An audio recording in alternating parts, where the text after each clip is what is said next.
Assalamualaikum warahmatullahi wabarakatuh. Kembali lagi dengan saya, Salitsa. Sekarang saya akan memberikan nih materi ke kalian tentang adaptasi neonatus extrauterin atau yang sering kita sebut dengan adaptasi pada bayi baru lahir di luar rahim. Secara singkat, padat, dan jelas pastinya. Oke? Tetap stay tune ya guys. Nah, adaptasi ini adalah periode penyesuaian kehidupan pada bayi baru lahir di luar rahim, ya, di mana bayi di saat dalam rahim atau intrauterin itu semua kebutuhannya ditopang 100% oleh ibu, di mana dari nutrisi, cairan, asupan-asupan semuanya ditopang oleh ibu. Dan kemudian setelah bayi lahir, ya, bayi berada di extrauterin atau di luar rahim, bayi harus mandiri, di mana dia harus menghirup udara sendiri, memprosesnya, dan segala macamnya harus mandiri dan sudah tidak dapat bergantung lagi kepada sang ibu, ya. Nah, proses ini berawal dari bayi lahir dan tali pusatnya dipotong, kan. Berawal dari situ semuanya sudah mulai mandiri dia, oke? Nah, periode ini dapat berlangsung selama 1 bulan bahkan lebih, guys, ya, setelah kelahiran bayi. Adaptasi yang paling utama dan cepat dialami oleh bayi baru lahir ini adalah sistem pernafasan dan sirkulasi, di mana yang tadi saya bilang di saat tali pusatnya dipotong dan ada tekanan di dalam tekanan dada pada bayi dalam proses persalinan tadi, itu membuat paru-paru bayi ini membutuhkan oksigen, ya, terus dia hirup dan nanti dia proses lagi. Oke, selanjutnya nanti dijelasin kok. Dan yang kedua itu ada kemampuan untuk beradaptasi dengan suhu lingkungan, ya, karena pada dasarnya bayi ini belum bisa untuk mengatur suhu tubuhnya dia sendiri. Dan ada juga yang disebut dengan adaptasi untuk kemampuan untuk mengambil dan menggunakan glukosanya dia. Oke. Nah, ada juga nih faktor yang mempengaruhi kehidupan bayi baru lahir di luar uterin. Seperti contohnya yang pertama itu ada riwayat antepartum ibu dan bayi baru lahir. Seperti adanya paparan zat toksik, terus sikap ibu pada kehamilannya bagaimana, dan pengalaman asuhan bayi bagaimana, apakah ibu sudah berpengalaman dalam mengasuh bayi atau belum, ya kan. Dan yang kedua ada riwayat intrapartum ibu dan bayi baru lahir. Contohnya seperti lama persalinannya, terus ada tipe anestesi yang digunakannya, dan lain sebagainya. Yang ketiga ada juga kapasitas fisiologis bayi baru lahir untuk melakukan transisi dari kehidupan intrauterin yang dalam kandungan ke ekstrauterin, yaitu luar kandungan atau rahim, yang tadi awal saya kasih terang sedikit, ya.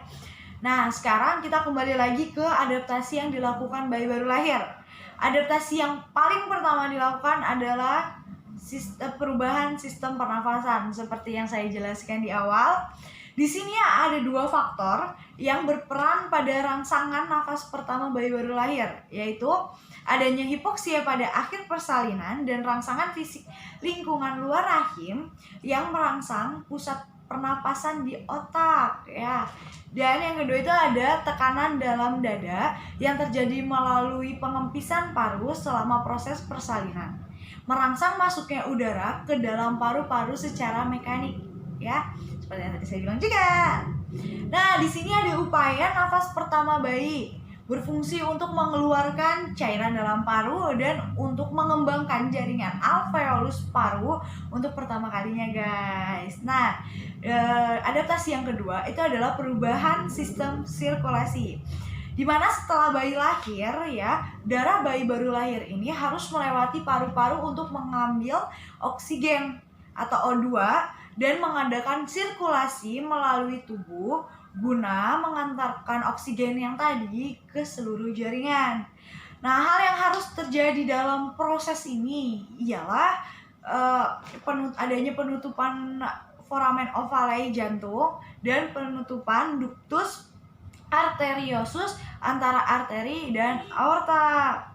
Adanya peristiwa yang menghubungkan tekanan dalam sistem pembuluh darah ini juga, seperti saat tali pusat dipotong yang tadi pertama saya bilang kan.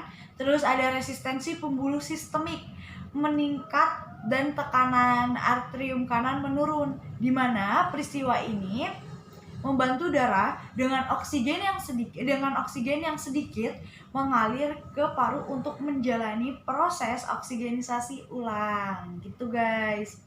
Nah, adaptasi yang ketiga itu ada sistem termoregulasi atau adaptasi pada suhu lingkungan. Oke. Di mana bayi baru lahir ini belum bisa mengendalikan suhu tubuhnya. Oke. Pada saat bayi masuk ke ruangan bersalin ya, yang notabene-nya itu ruangan bersalin itu cukup dingin ya. Nah, tubuh bayi akan merespon dengan cara menggigil. Nah, menggigil ini adalah proses untuk bayi mengeluarkan suhu panasnya gitu. Maksudnya untuk menyetarakan suhu tubuhnya. Oke. Pembentukan suhu tanpa mekanisme menggigil tadi dapat dilakukan dengan merujuk pada penggunaan lemak coklat untuk produksi panasnya ya. Tapi sayangnya cadangan lemak coklat ini akan habis dalam waktu singkat guys, dan tidak dapat diproduksi ulang. Nah, agar bayi tidak kedinginan, tugas bidan di sini harus segera menghangatkannya dengan cara memakaikan baju biar hangat untuk bayi-bayi yang normal, maksudnya dengan cukup bulan. Untuk bayi yang kurang bulan atau kita sebut dengan prematur, bisa langsung dimasukkan ke dalam inkubator setelah dikenakan pakaiannya ya. Nah, pada bayi baru lahir ini juga glukosa dalam darahnya akan cepat sekali turun. Makanya bayi harus cepet-cepet minum ASI deh ya.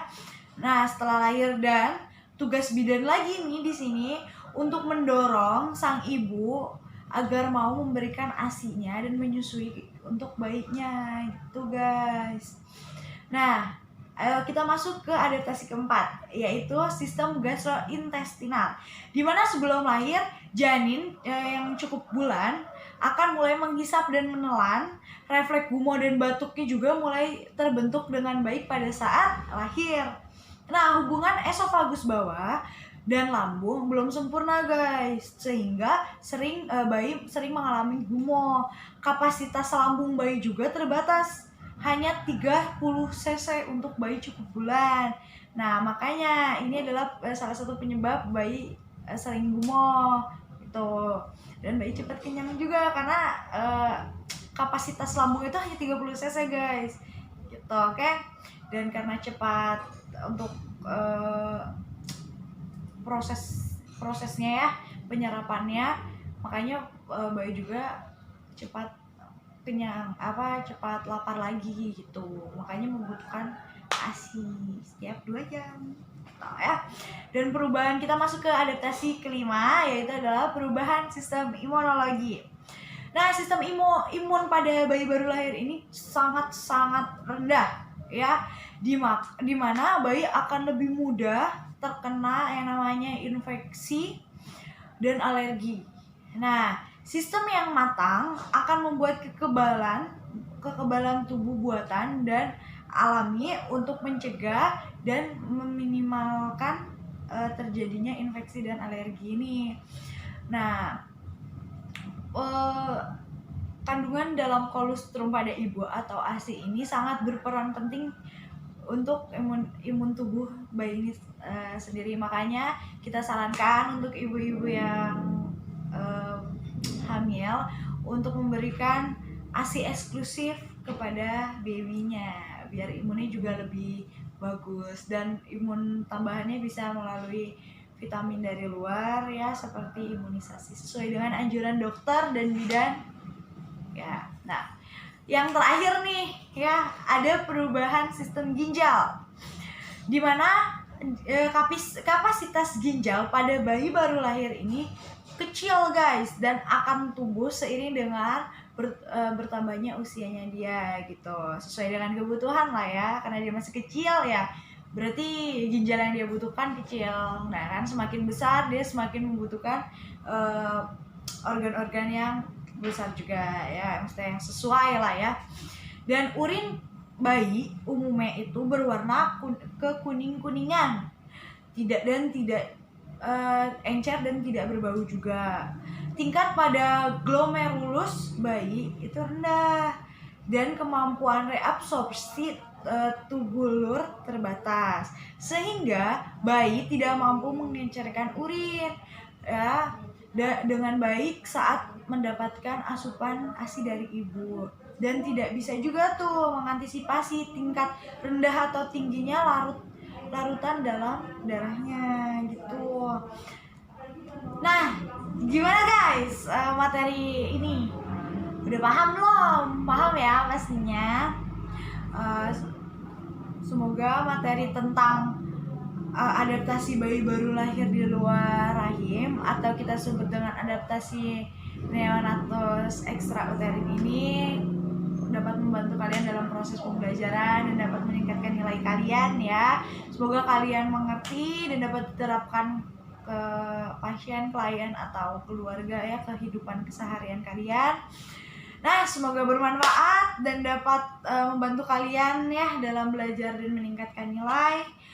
Jangan lupa terus berusaha, terus berjuang, haus akan ilmu, banyak membaca dan berdoa di setiap waktunya ya guys. And then so don't forget to like, komen di bawah ya, share ke seluruh media sosial yang kamu punya, dan subscribe. Don't forget lo klik notification-nya ya, klik tombol loncengnya juga, oke?